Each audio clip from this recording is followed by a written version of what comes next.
Well, welcome everyone to our webinar that hopefully will shed a little light on what some of our fellow chamber members are doing in preparing to reopen their businesses. I'm Kevin Jeffries, President and CEO of the Leawood Chamber of Commerce.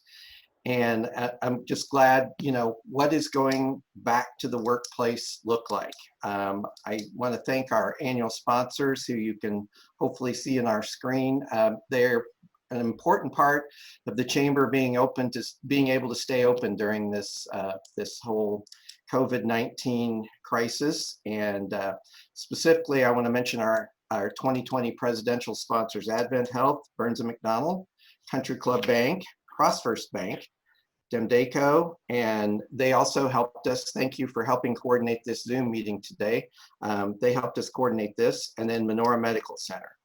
Now, I'm going to stop sharing that so you can see our panelists better. There we go. Hopefully that worked for everyone. Josh, you can always chime in to tell me I'm doing something wrong. Josh is helping us from DEMDACO. Now, in my opening remarks, you probably noticed I said back to the workplace and not back to work, because most of us have been working. And so I think that's an important discussion point that I picked up yesterday in the U.S. Chamber of Commerce call, was that we're looking at going back to the workplace. Now, some of you have been going back to work, and we'll hear more about that later.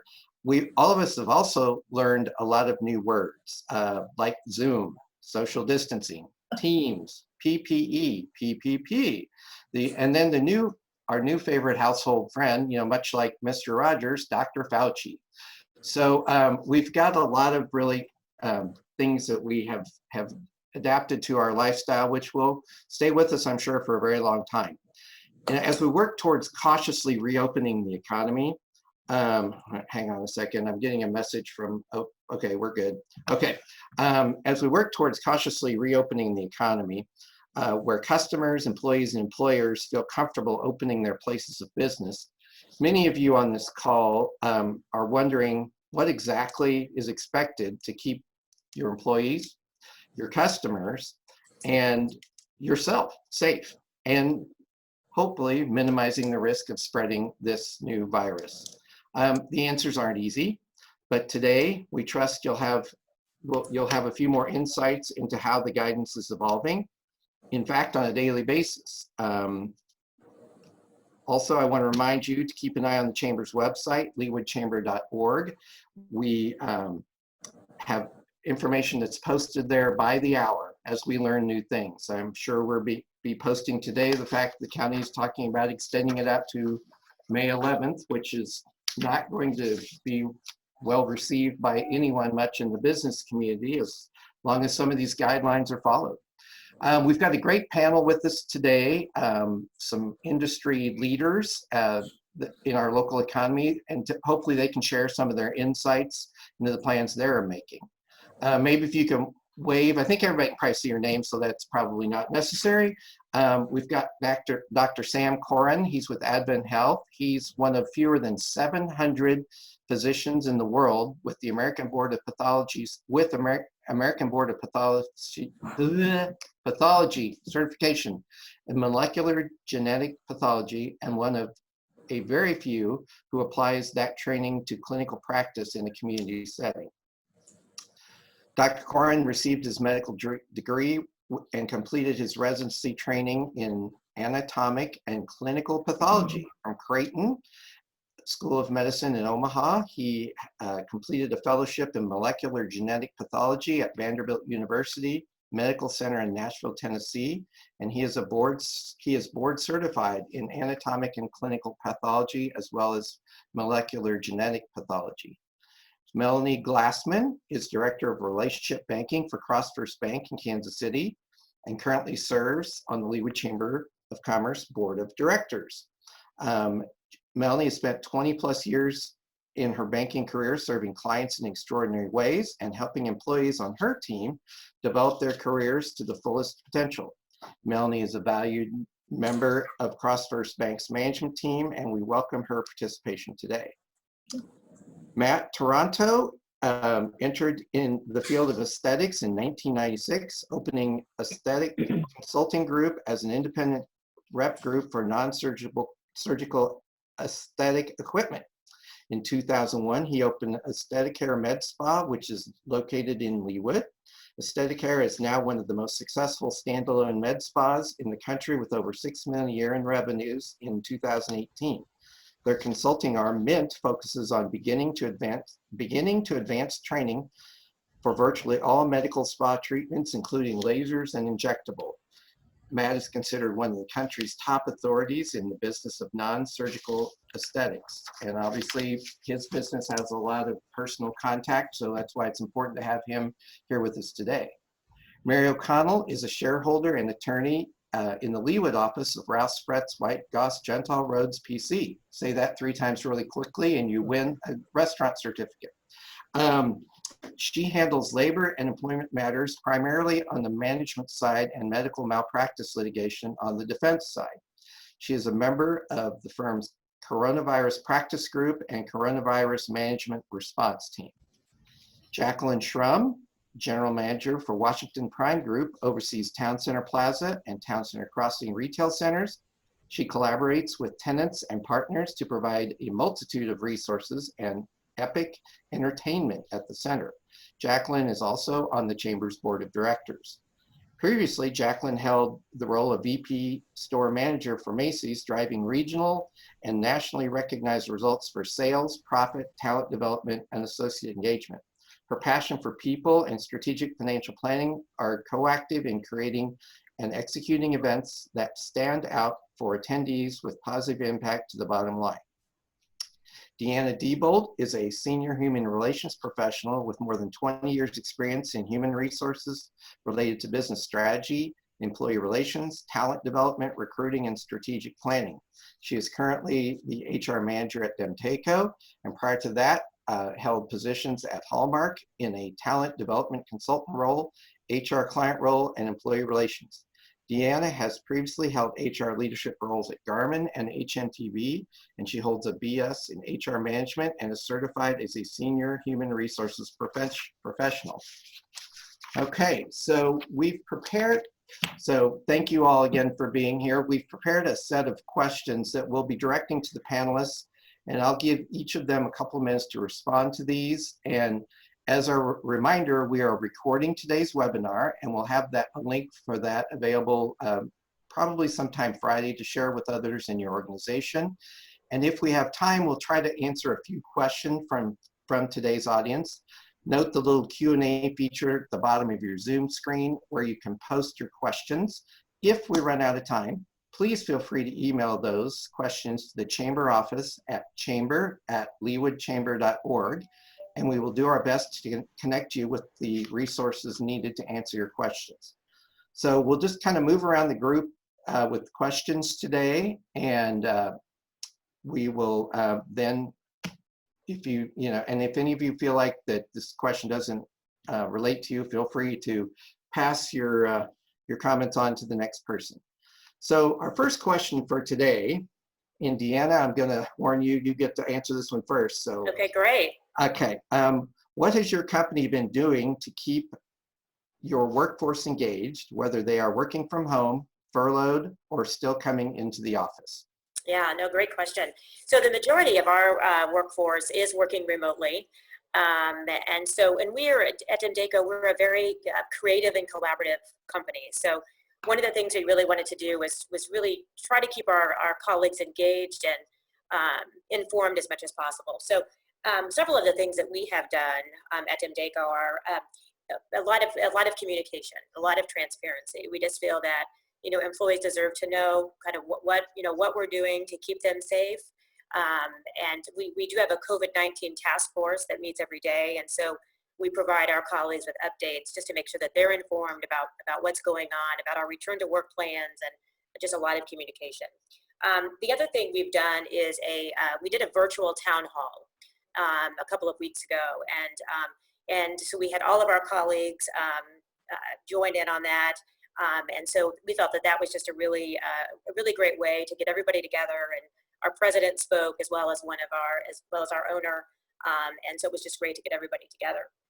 We've also done Thirsty Thursdays, which is it's a happy hour we do every Thursday, but we now do them virtually, and so it's just fun to get everybody together and kind of cheer and just kind of try to look at this with the best possible way we can.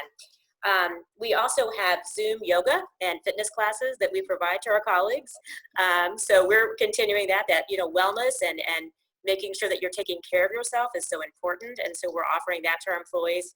We've had some really good response and some good participation in that. We had one of our colleagues plays the guitar, and so a couple of, I guess it was last week, he played over the lunch hour. He did a little session for us, and so got to display his musical talents. And so it's great to showcase some of our employees and what they do, in their spare time. We also have had some book club discussions.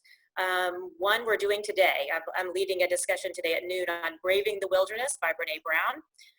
It's a great book. It seems fitting for these times that we're in, and so looking forward to that discussion. And then we had a book discussion on Grit, the book by Angela Duckworth. So we're continuing to just try to keep our employees engaged and informed, and we have virtual one-on-ones, and just really trying to make sure that our employees know that we're really trying hard to bring them back safely, and hopefully we'll get to go back on Monday. That's great. Well, Dr. Caughron, any insights into what AdventHealth has been doing to keep their team engaged? Right. And I want to clarify first. So I am the medical director of the lab at AdventHealth Shawnee Mission, as well as the other AdventHealth facilities, and do not have a particular role within the administration of the hospital who's making the policies around the employees, but have been advising from a laboratory and science perspective some of the policies that are being put together. And healthcare is a little bit different because we are taking care of the patients and seeing the patients and having to think about encountering folks whom we know have COVID. And so there's been certainly a lot of reassurance of the employees, making sure they have the PPE and the resources that are necessary to encounter and take care of these patients with as much safety as we can give them. And fortunately, there have been no situations where there's any understanding or suggestion that either a patient or one of our employees has gotten COVID from being in the workplace. So even though it's around, happy that that's been the case here. Otherwise we're challenged because of the decrease in the demand for healthcare, like everyone else here at AdventHealth Shawnee Mission, and I know there have been some support efforts by the hospital reaching out to the medical staff as well as the nursing staff to sort of make sure everyone knows that there's a community around them that's supporting the work that they're doing. And there have been town halls with the leadership as well to answer questions and provide perspective on what really, for all of us, has been a rapidly changing environment. The sands under us seem to shift just as soon as we get comfortable with one way of thinking about the situation. Something new comes in and it changes. And so we've been dealing with that a lot as well from the medical side.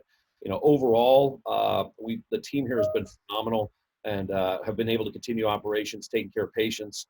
And really, one of the big concerns we're now thinking about is patients don't appear to be coming back into healthcare, even though it's safe. And if they need healthcare, reassuring them that it is safe to come to the hospitals and get that care. It seems like many of the patients coming to the emergency department, talking to my ER colleagues, are much sicker. They're waiting longer and they're not coming in to get the care they need. We've definitely been hearing that as well. Melanie, what's CrossFirst been doing to keep the employees engaged? I know that you have banks are one of those essential businesses too, just like the hospitals. What have you all been up to?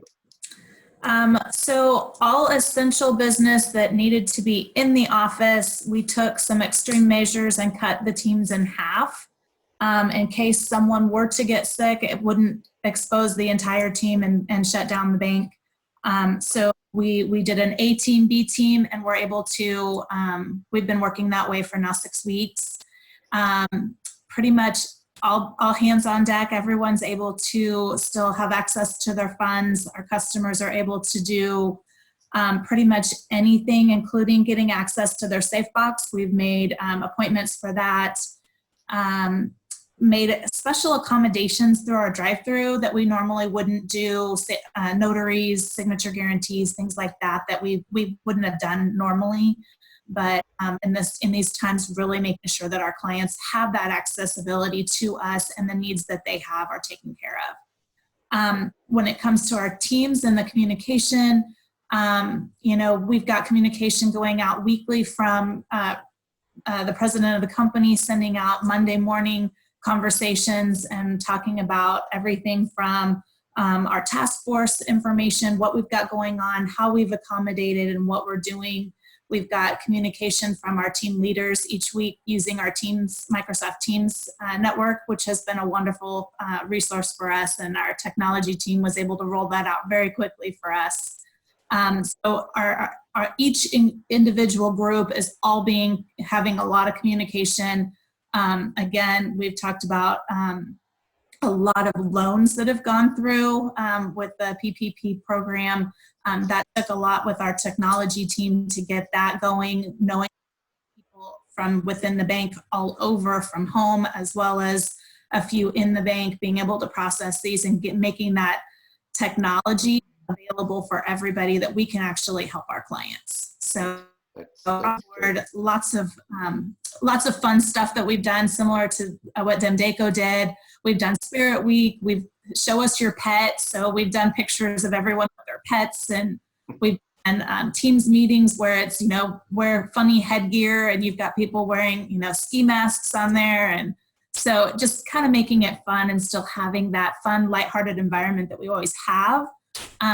And not letting this bring us down. So the only time you can wear a ski mask, in a bank, right? Is through that's right. It's at home, actually. They're at home.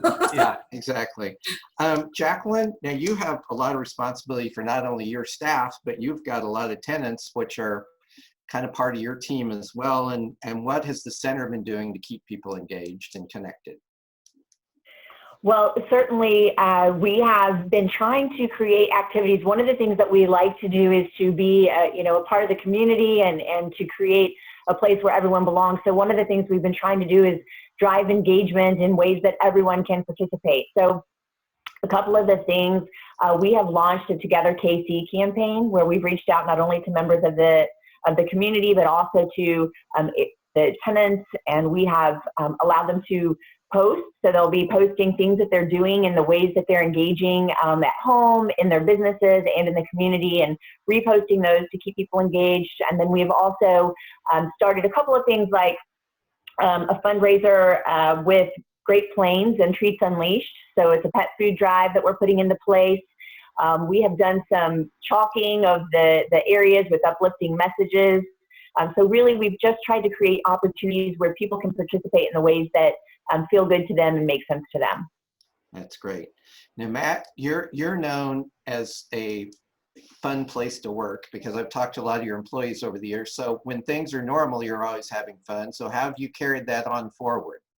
A lot of the things, what everyone's been saying about communication, we kept all our 40 employees fully employed as if they were working full time.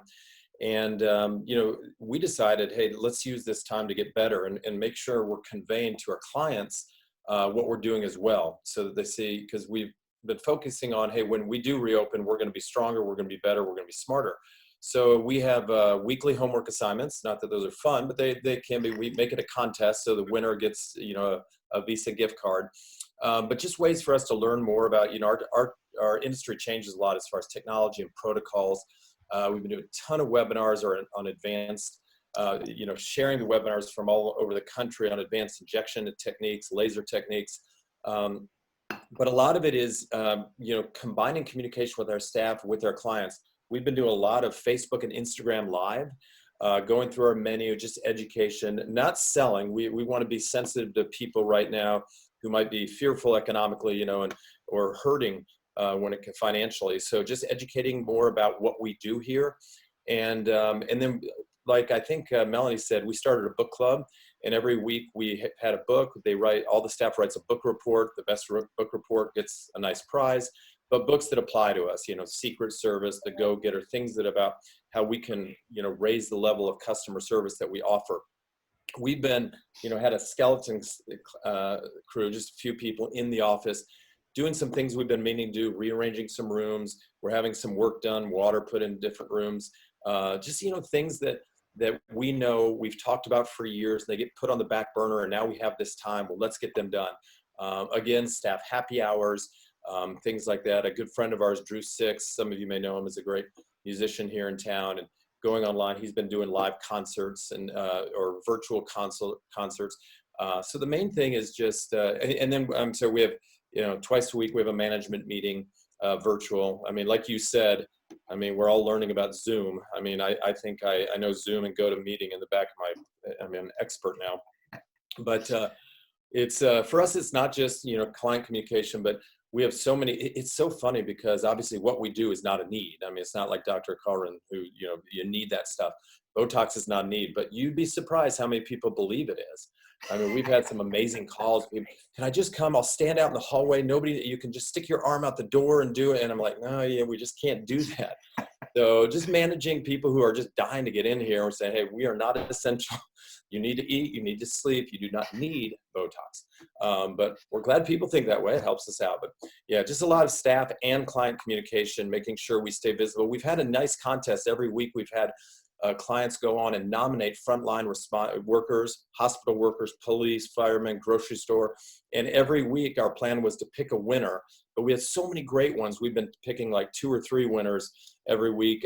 They're getting a complimentary $250 treatment. And then some other Leawood and Johnson County businesses have come in with us, like Steve Bernstein Fine Jewelry, Lisa Renee, Mission Farms, donating things. So we're able to give fun stuff to these frontline workers who are working 12, 14, 16-hour days while we're all being able to stay home. So that's been really nice too. That's great to hear about you all giving back. Well, this one probably won't require quite as much conversation, but I'm just curious to know what each of you is doing to kind of stay informed as to what's happening. We talk about this huge flood of information that comes at us every day, and Georgina on our staff, that's our marketing communications person, she used to be part-time. Well, now she's more full-time during this because there's so much to sift through and look at.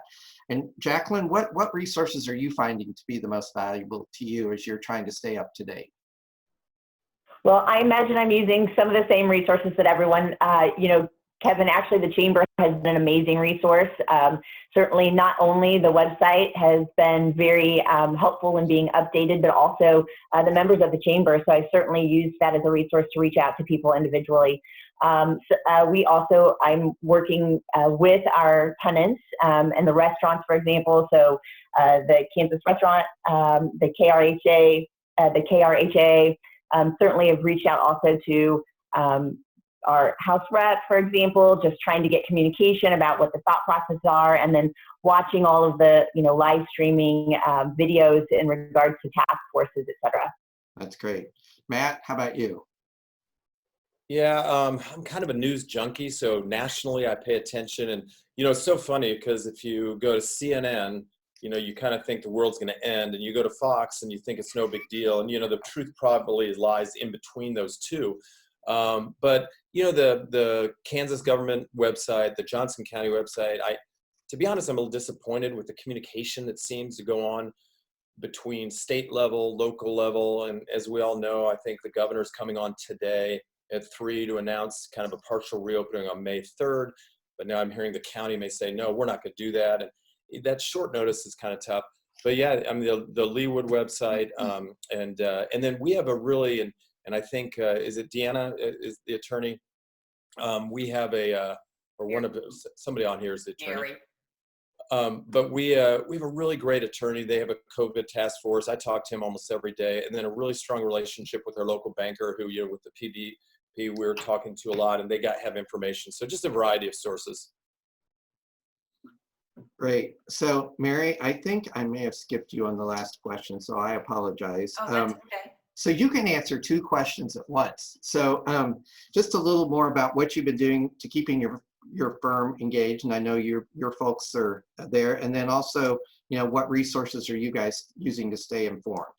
Yeah, so for keeping the firm engaged, obviously we have 2 groups of people that we want to communicate with and keep informed, and that's our employees, but more importantly, our clients. So from the client standpoint, from the get-go, we reached out to all of our clients with email communication to let them know that we were still in operation, albeit most of us were working from home, that we were available to handle any type of work that they needed, particularly during this time. We teamed up with the Bouquet Company and did a webinar on the PPP program and the CARES Act, which went really well. I think we had probably excess of 500 participants. Wow. And we helped our clients through that process. Interestingly, I think there were a lot of people who, because of this pandemic, recognized their own mortality. So we had an uptake of people who wanted to take care of their estate planning. So we kept our office, we were essential. We kept both, we have 3 offices primarily on the Plaza and then in town center. But we practiced, safe social distancing, infection protocol, and had our clients come in who wanted to come in to get their wills updated or their estate planning updated. From the standpoint of our staff, we have, I think Deanna talked about how communication and information was key. So we have our managing shareholder has teleconferences every week with the equity owners, the income owners, and then the staff on a weekly basis to update them on the status of how things are going. We have a email that goes out that's called Good News Tidbits to do shout outs to individual lawyers who are getting some either interesting or new business, just to let people know that we are going to survive this thing and to be optimistic. We've had Zoom happy hours, Zoom meetings among the different practice groups, and we recognized Administrative Professional Day 2 weeks ago. We were going to try to do a huge Zoom, do a food delivery, but we couldn't pull it off. So we gave them each a gift, had gifts delivered, and then we promised them we'll do something more when we return. So that's kind of what we've been doing to stay in touch. And then basically resources, we do the same thing. We look at all of the current orders. We have a team that summarizes them and then sends them out and shows each person how it may impact them depending on what county they're either practicing in or live in. We keep updated with the DOL guidance, the OSHA guidance, the CDC guidance, the local guidance, and then summarize that information and send it out to both our clients and our employees. That sounds great. Deanna, how about at DEMDACO? What are you guys using to stay informed? Yeah, really a lot of the same things that Mary mentioned, so the CDC, the WHO, World Health Organization. We also really rely on our partners. So CBiz is our benefits broker. We rely on them. We rely on our employment attorney. But I would say that our COVID-19 task force that we started meeting, I guess it was probably the 3rd week of March. We meet every day, and that's a team of DEMDACO colleagues that meet, and we discuss, what are the next steps? What are we hearing? And so really with that team is how we stay informed, because everyone, is getting their information from different news sites, from different, and so we just compare and really kind of talk through some of the issues that DEMDACO, will face. So it's really, I think that task force is really where we're getting the most up-to-date information. Great. Dr. Caughron, now you've probably got all sorts of scientific journals and things and opinions that you have to sort through, like you do probably on a daily basis anyway, but the volume has increased. How about you? What are you finding to be the most useful sources? Yeah, so this is moving at such a quick pace. Really, the journals are struggling. They work on a much longer cycle than the data is coming out. Fortunately, I'm connected nationally with, I hold some national positions with the Association of Molecular Pathology. I'm on the board there. And so I have colleagues that I know well. One is the director of the molecular lab in the North Shore system in New York. One is a director of the molecular lab in University of Washington up in Seattle, both areas of significant focus for the early disease. So I've benefited tremendously from that network. being on a listserv with them, getting the sort of what's the very latest cutting edge from those who are dealing with issues as they emerge. And that's really helped us here locally to understand and manage through, and probably manage through better than many in terms of when the supplies were going to begin to become an issue for our testing and who we needed to focus on. So I've got a really strong network that's been tremendous. As we all know, networking is so important, and it's no different in this regard. That's probably been my most important source. You know, I try to participate in the CDC briefings that they have to laboratories as well as the FDA, you know, sort of participate in those as well. And then some of it is just discussion with colleagues to understand on the front lines what we're dealing with locally here. So, and then, you know, I'm happy, I'm in a unique role to be a resource to many communities, and happy to be able to help out where I can in our community, providing my insight and expertise. There are a lot of challenging questions. There's a lot of information out there that comes from different sources that can be of variable reliability. And I think we're all tempted to form our own judgments about those things. So in as much as I can help provide sort of an unbiased expert perspective, I'm trying to do that to help out. Great, thank you. Melanie, how about the bank? What are you guys using for your information and updates? We've done very similar to what DEMDACO has done. We have a task force that sifts through everything from the WHO, the CDC, state and local governments, governmental news sources. KBA has been a great resource for us, as well as the SBA with what's been going on. But that's led by our COO, Amy Faust, and she's done a great job bringing in our legal department, our HR teams, as well as just different business leaders within the market, as well as reaching out to our resources and other colleagues at other banks, just trying to figure out what they're doing. You know, it's been kind of a very different situation. We all have emergency resources in place. Never thought we'd be using them like we are, and glad to know that we've got them and we've been able to enforce and run with this. But that task force has been really good at communicating out to everyone within the company, not just taking in the information, but making sure that they're getting that out to everyone within the organization. Yeah, I heard, this next question is probably marginally relevant, but if there's anything any of you all want to add, and I'll just kind of run through your names, but about industry-specific trade groups. Melanie, you mentioned the Kansas Bankers Association, and sometimes having been, being a recovering banker myself, I was a split personality. I had the KBA and the MBA, both, to sift through their information. But are there any other specific trade organizations that you all have found particularly useful? I know, Matt, how about you? Have any, you're one of the leaders in the industry, so you may be who people are looking to. So I'm just curious. Yeah, we have the American Medical Spa Association, but mainly, you know, so we've either trained or consulted with about 1,500 clinics throughout North America. So we have been inundated, you know, with phone calls. We've done a lot of webinars, mainly on the financial issue. You know, a lot of these places who might not be as financially strong had to lay off workers, and you know, just how to handle this downtime. But really what we're doing a lot now is, how are you going to reopen? And you may be asking that question here in the future, but you know, we put together a fairly elaborate plan to convey to our clients that we're going to, you know, create as safe as an environment as possible. And again, that may be a question you're going to ask. I hope so. I hope so.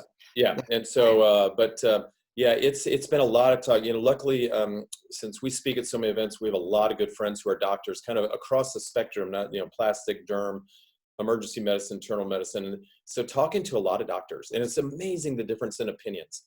You know, you got doctors who think this is nothing more than a flu. You have doctors who think, oh my God, this is, I mean, it's just crazy, but they're good sources. And it's great to hear that. But mainly it's clients of ours all across North America. Yeah. Dr. Caughron, you had mentioned kind of that broad spectrum and the truth and where it might be. How about you? Any specific groups that you feel are probably the best? Well, that's kind of a loaded question. I know. But, you know, I do think that the CDC has had some very good resources. They probably had some missteps early on with regard to the testing, but I think they've got good information. I think the many physicians, and I get sought out by many physicians to get my perspective because I do bring, as a pathologist, a clinical pathologist, and someone with subspecialty in molecular genetic pathology, do kind of have a depth of understanding of this that's unique. And I think there are a lot of physicians also who are struggling to understand exactly what this means. It's kind of going back to their first couple of years of medical school when they took a pathology course. So, you know, for me, I guess, like I said, the CDC, I've been trying to spread that information. I guess if I were to point others, you know, avoid anything on Facebook. I think any of the organizations, if they're putting something out, they've done enough vetting behind it that they're putting it out because they're comfortable with it. Any of the professional trade societies, there's sort of a comfort or a, you know, risk aversion they tend to have to putting out something before it's at least got some substance to it. So I guess the only advice is avoid the one-on-one in the Facebook and stick with the reliable source. So a warning to my staff, who I think many of which are on the call, the email I sent you this morning from Facebook, ignore that. So anyway. Wait, hold on a second. Everything on Facebook is true. Oh, Everything. okay. I forgot. Okay, I did put a little disclaimer on it. Mary, you'll be happy to know that I did put a disclaimer. This may not be true. It's from Facebook, but Good job. But it's Good interesting. job. Deanna, you all are in kind of a niche industry. What groups are you able to look to as far as industry groups and things? Yeah, well, we look to the National Retail Federation, and I think they've done a great job of really providing a portal for retailers, you know, small and medium-sized retailers, to really get up-to-date information. So we do look for that from an industry perspective, and I really have looked to Shrum, which is the HR Society of Human Resource Management, from just a personal perspective, as we're dealing with issues that come up. So I would say those are the two that I have relied on heavily.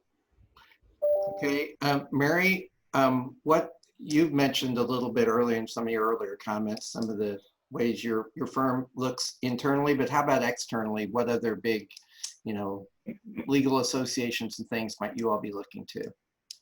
Well, we don't really look at legal associations per se. As an employment lawyer, my go-to is I look to see what the Department of Labor, what their guidance is on a current basis, as well as the EEOC, because those two institutions deal with you know, how to handle testing, taking temperatures, when you can have people stay home, what's a disability, how do you accommodate that? And there have been a lot of situations that have come up dealing with the COVID-19 issue. And so those are usually my two go-to initial resources to see what the current guidance is about handling employees. Yes, I was just on a call, the one with US Chamber yesterday, and they had a couple of their attorneys on there that specialize in that area. And oh my goodness, my head was spinning listening to all the potential implications of all this for our customers, our employees, et cetera. So yeah, definitely, you're not going to be short on things to do, I would say, here in the future. yeah. Well, we'll see. Yeah, Jacqueline, again, you're part of a really large organization, and possibly you're looking to some of the same resources that the others are. What all are you guys looking at? Well, I would say that, you know, I've mentioned this before, Kevin, that we have a small businesses initiative with Washington Prime as a whole. We've partnered with the University of Chicago and the Institute of Justice, and from there have put together a lot of different information. So corporately, we're really working with a lot of organizations, a lot of entrepreneurs, and putting things together, you know, not only from a retail perspective and a financial perspective, a real estate perspective, but that our company is providing a lot of resources in that regard. Also aligning with people to do classes and, you know, to have the ability to find the links and information that they need. So. Well, I would say this is great for us to hear, and for our listeners here to hear about all these different organizations. And I probably am going to be sending an email, follow-up email to many of you, so we can share some of that information with our members. And again, we've tried to work through these, but these are some other great ones that we hadn't really thought of or had on our list before. So thank you. Now getting on to the question about what plans does your organization have rolling out, putting into place to for anticipating returning to the workplace, either this Monday or next Monday or the Monday after. It's for those of us who love to plan, this is a nightmare. So I just wanted to kind of get some input from you all about, maybe, and again, Mary too, the legal implications of this as well. That's very, very important for employers to realize what they can do and can't do. So since there are legal implications, Mary, I might start with you on this one about what should employers be worried about or thinking about as they plan for people to come back in. Well, I think they need to keep in mind everything that's been expressed to date about doing what you need to do to maintain a safe workspace. So, what we've been talking about it, and we haven't gotten a final plan in place, but, to still implement all of the infection control procedures that you implemented before the pandemic really hit, like the signage, keeping cleaning products available, don't share food, that kind of thing, clean your path, have good cleaning procedures, either both in the morning and at the end of the day. Continue to practice social distancing. I think we're working on whether we need to do anything in the workspace to markings or something like that. Fortunately, we have primarily offices, so they're in excess of 6 feet apart, as well as our cubicles. But we're thinking about whether we need to put plexiglass up at the reception desk and things like that. Working about confined spaces. So when you have the photocopy nooks, the coffee nooks, the bathroom, the elevators, we've not come up with a final plan on that, but how will we control how many people are in the elevator at the same time, how many people in the restroom at the same time. So those, the one goal is to make sure we continue to have a safe work environment, keeping those people who are most vulnerable at home as long as we can. Now you have legal, EOC says we can't make them stay home. So you can encourage people to stay home, but you can't make them stay home. So, our goal is to encourage those people who, either have had cancer treatment or have heart conditions, et cetera, to stay home. We don't know whether we'll have anyone who doesn't want to come back to work, but I think the current guidance is that if you don't want to return to work just because you're afraid of getting the disease, that's really not a valid reason not to return to work.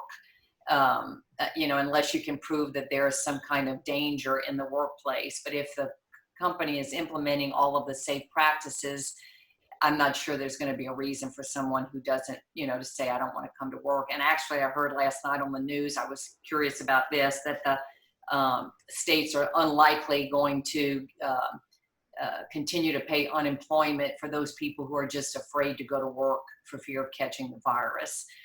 So anyway, those are just some tidbits that, some thoughts on that. That's great. That's great information. Deanna, I know that almost since the day we all sent everyone home, you all have been working to look at what coming back into the workplace, and Amy, who is your CFO and my board chair, has shared with me some of the things you're doing, but could you go into a little more for the group here today, what you all are doing to prepare?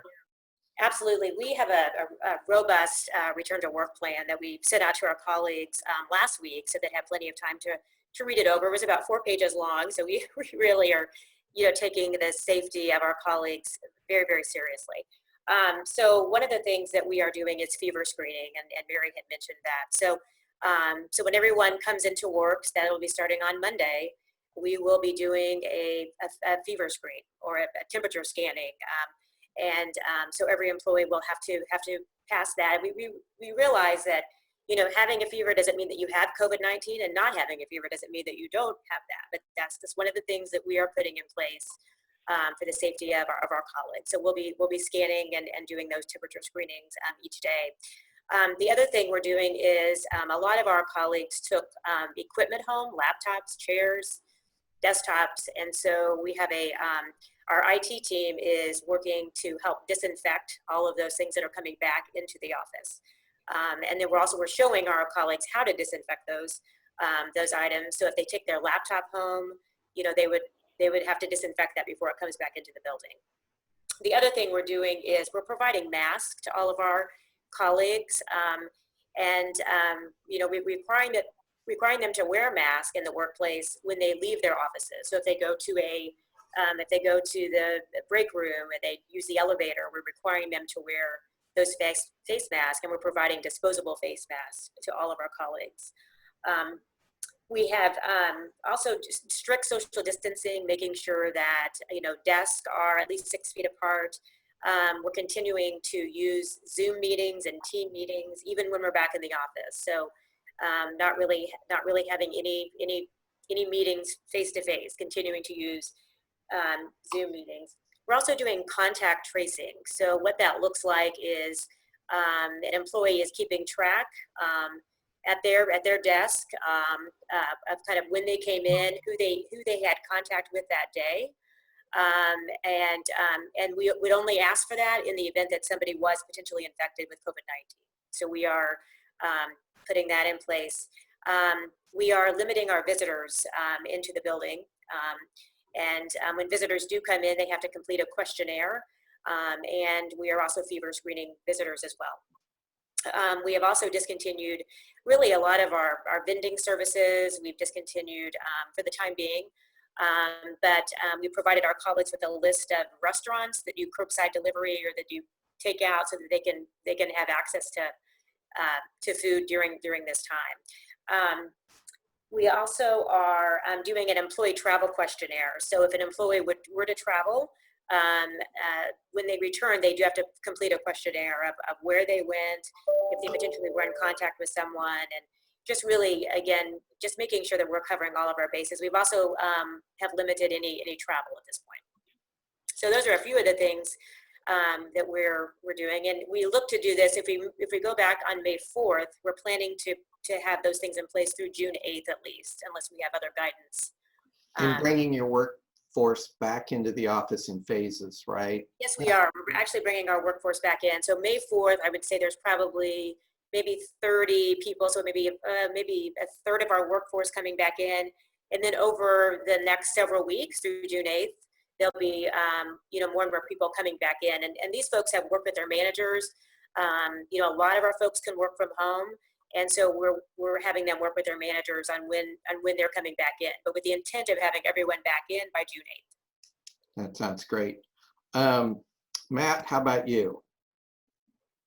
Yeah, we kind of the same. We've designed, after talking to a lot of people just around the country and picking brains of different industries, some friends who own restaurants, things, and sharing ideas of what to do.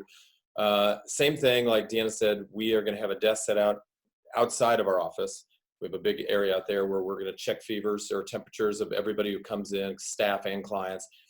We've extended our appointment times, so we're going to have more time to sterilize each room afterwards. We have created a text-only phone number and there'll be a big sign in our parking lot. We'll let them know on phone that when they arrive in our parking lot, they will text us and say, hey, I'm here for my 10 o'clock appointment.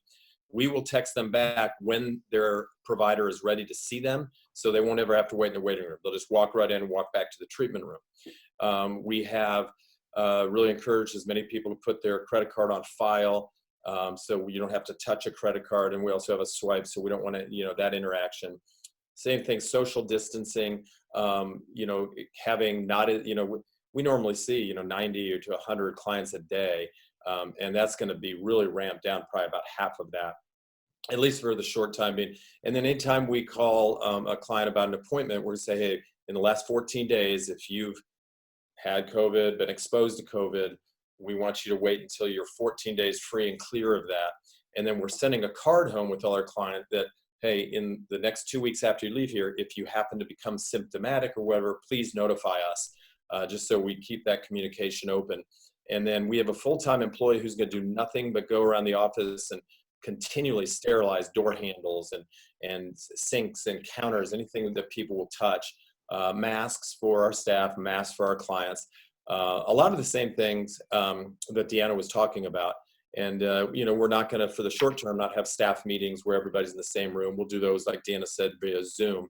But mainly, and I cut a video, it's on our website, we put it on social media. We want to get that information out to all our clients. So hopefully we can make them feel confident that we're taking this seriously and we're going to do everything we can to create a safe work environment. That's great. Well, thanks, Matt. We have about 10 minutes left, so I'm going to have to skip a couple of the questions that I really wanted to ask, but I'm going to hit the most important ones. So, Melanie, tell me a little about what the bank is planning as far as, opening. And then we had one question I saw go through here about opening the bank lobbies as well. And what do you all have plans in place for that? So first and foremost, we need to get our teams and the entire staff back to work at the locations. And so we are on a multi-phase piece going forward in bringing all of our staff back working. Again, we split everybody, team A, team B. Team A will be back 1 week, team B will be back the second week, and then eventually we'll have everyone back by June 1st. Appointments in the lobby will be done by appointment only and we don't know exactly how long that's going to be at this point in time. That is the only plan right now until we know kind of what this looks like going forward. We've been able to, again, as an essential business, we've been able to help all of our clients this whole time with very little hiccups with that. So that's not going to be an issue. We've got multiple resources for us to be able to meet with our clients, whether it be a video conference with our customers, or if it's bringing documents or mailing documents, or even we've got our e-sign program to where they can sign from home, all of their paperwork. So we've made it very simple and easy with the technology that we have to be able to help our customers and still give them access to all of us. But at the same time, we do know that there are clients that are much more comfortable doing one-on-one conversations. And with that being the case, we have a ton of special cleanings that are going on, a lot like Deanna, when it comes to social distancing and different things like that. We've got about 13-page document that really explains down to anything that's going to be used by multiple people, everything from remotes to whiteboards to all of that kind of stuff that would be used by multiple people. What does the cleaning look like? Who's responsible for doing it? That kind of stuff. So having those resources available for everyone to be able to stay safe, masks in a bank environment, gloves and masks aren't safe for bankers to have customers walking into a bank with gloves and masks on. So again, purpose of the appointment only is for that reason. Jacqueline, how about you with Town Center Plaza? Yes, we have some sort of special consideration of focus on, functioning effectively while keeping everybody safe on property, especially as we might see a pickup in traffic. So we're focusing on the parking component, how we would handle bringing more people through the property, even at a social distance, but still maintaining safety in the parking lot, because we see a variation in the amount of curbside pickup, et cetera, that's taking place. So there's a function for us on that. As well as helping our tenants work on social distancing and how they would let their customers know what is appropriate, and certainly really important communication. So working with our teams on how you communicate those messages in a way that keeps everyone safe and comfortable. Dr. Caughron, might you chime in a little on some of the health-related issues from your perspective you think employers should be thinking about as they welcome their employees and customers back? Yeah, appreciate the opportunity to comment. I think it's important when you're thinking about the broad principles that should guide the strategy is to understand that there is going to continue to be some amount of spread of COVID, and at some level we need that to get to herd immunity. So I think there shouldn't be too much fear about the fact of if someone is to get it or if it's encountered, that's going to happen. The goal of all the measures was to stop the geometric or pyramidal or exponential growth of the spread. And so, principal thinking about, okay, if we do this, are we going to contribute to exponential growth, or is this a one-on-one interaction where there could, we can safely do that, and maybe there's a one-on-one transmission, but it's not exponential. I think from a health standpoint, that's a really important concept to keep in mind. With regard to the temperature screens, various studies have shown they help at different levels. They certainly work best when they're partnered with a questionnaire about new symptoms. So if you're going to put in place someone to screen for temperature, also have questions about any new symptoms or unexplained symptoms that could be related. Also, just be aware it's a changing landscape. I think we're continually better understanding the disease. We're better understanding the testing options that we have, whether it's PCR, which looks for the presence of the disease, or the new rage, and a lot of discussion about serology or antibody testing. Do we have a response within our blood of antibodies, and does that confer immunity so that we can perhaps have individuals that we know have had the disease and are now not susceptible to it? So that's kind of a rapidly evolving space. The masks, so everyone understands, the masks are to protect others. A mask is not particularly to protect you. So, if you have someone interacting with another individual, the mask is really to protect the other individual, especially if that person potentially has asymptomatic disease. And then finally, I tell people, beware of the lottery effect. And by lottery effect, you see the winner and you think, well, gosh, that could be me.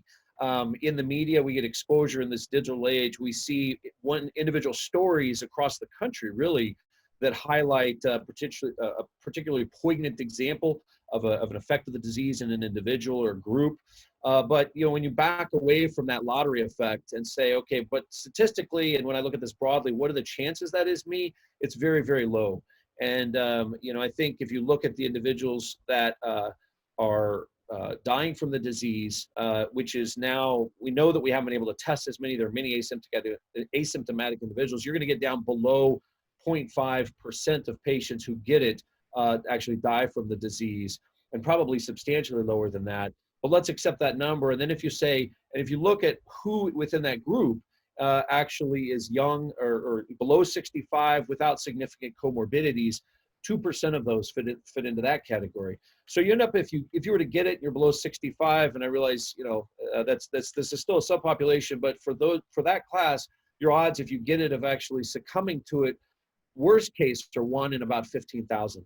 So I think keeping some of these things in perspective, and like I said, avoiding that lottery effect, seeing one situation and thinking that could be me, because those are rare, and for the most part, this is something we're going to manage through, get through, and we'll have learned a lot on the other side. And I certainly believe we need to be thinking about how we as businesses can be getting back, helping one another. In addition to being in AdventHealth, I'm the president and CEO of Mod Pathology. We're a Lenexa practice that takes care of pathology for the region, and we've got 160 employees here in Lenexa, and we've been working hard to help out, and we want to see everything get back in place as well. So that's some great information. And I saw we had a question on where could we get some of those questions. So I may be following up with you later, those questions beyond just temperature. So we'll be looking. Happy to help out. I might reach out to you on that. Okay, our final question I think we're going to have time for today. We've actually hit our time, but I'm going to try and get a quick, 30-second answer from each of you. Speculation on when things might get back to normal, and what is normal now. I don't know if normal may not be and likely won't be what we had before. So Dr. Caughron, how about you? Well, so I actually believe a year from now, we're largely back to normal. If not, we'll have learned a lot of lessons, so it'll never be the same, but I think we'll be largely back to normal. I think in terms of operationally, sort of day to day, getting pretty close to normal, I think we're going to move back into this. We're going to see a resurgence of cases. As long as we're not overwhelming the health system, we'll have to come to a tolerance of that. I think 3 to 6 months, we're looking largely normal. Okay, great. Thank you. Deanna, how about you? Yeah, well, retail has been hard hit, as I know you all know, and so we're probably looking at, I would say, 6 months to a year before we really get back.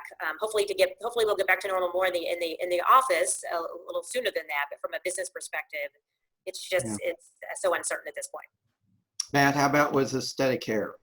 Yeah, I think, it's funny because I've had the business long enough to have gone through 9/11. That was tough.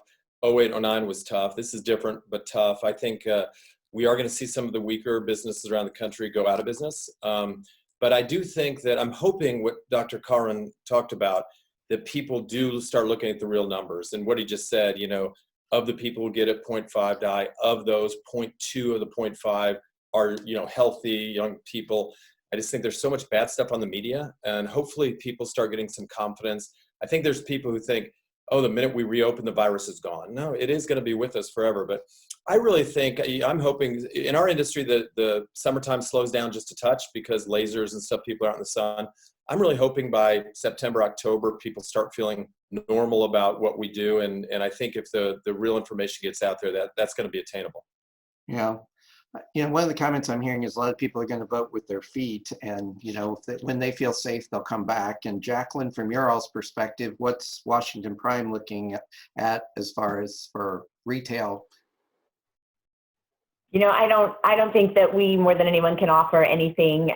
It's speculative at this point, but we've had a lot of positive communication, and certainly everyone is eager to come back safely, of course. And we have very positive feedback, certainly on property from a local perspective. Things look as good as they can, and we still have people working hard in the right direction. So, 3 to 6 months would be fantastic, but again, that's speculative. Yeah. Melanie, your bank operates in several states across the middle part of the country here. What are you all predicting? Different in different states, same everywhere? What are you all figuring? I think it's going to be different in all states. Yeah, I mean, even our opening time frame and timeline is different in each state based on state regulatory requirements and things like that. So, I think business is going to change. I think shaking hands and things like that's going to be very different. And looking forward with that, right? Yeah. Again, it's a very fluid plan, it changes on a regular basis. So us trying to say 3 to 4 months, 5 months, I don't know. The fact of the matter is we've been able to help our customers through this the whole time. So we've just been able to adapt to the needs of our clients and be able to help and take care of them by taking on the technology and really doing whatever we needed to do to make those changes in order to take care of the client. So, right. Thank you, Mary. We're gonna wind up these comments today with you. As I mentioned earlier, the U.S. Chamber call had me terrified on the legal implications of all of this, and I think my staff may just work from home forever. So, darn it, we just signed a 5-year lease. But at any rate, what do you speculate as far as recovery and when we'll be back to somewhat normal? Well, what's unique to our business is we do a lot of litigation and a lot of trials. And I'm assuming that everyone who is participating in this webinar has, if not been in a courtroom, have seen some television show dealing with a jury trial. So the courts have been closed. When they open up, we don't know. But one of the things that have come to mind is how do you social distance a jury of 12?